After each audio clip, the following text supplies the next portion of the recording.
Samantala, mga district directors, chief of police at station commanders sa Metro Manila dapat pang magsipag ayon kay DILG Secretary Mar Rojas at mga non-performing police officers sisibakin na. Ang ulat mula sa aming kasamang si Alvin Baltazar.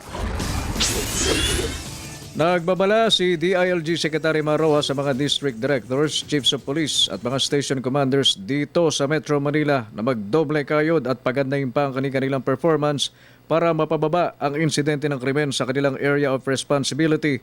May kalalagyan ayon sa kalihim ang mga non-performing at ito ay malalaman sa kanilang performance evaluation na ginagawa kada linggo.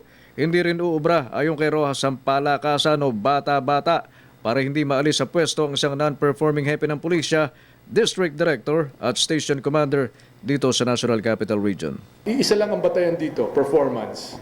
Diba? Walang kakilala, ka-classmate, kapadrino, o sino man. No? You perform. Kung mahina at lumalala ang kriminalidad sa isang lugar, ay bakit naman ipagpapatuloy yung kanyang liderato? No?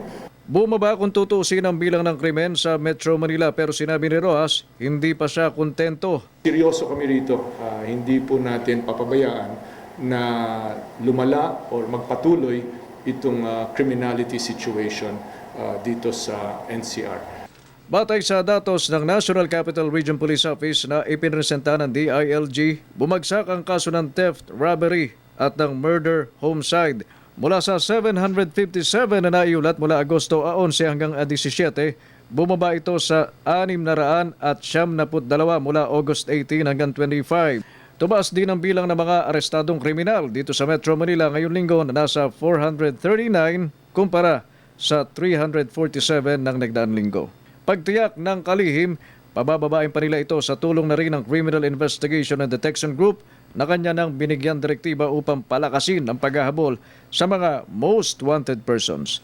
Para sa Telebisyon ng Bayan, Alvin Baltazar.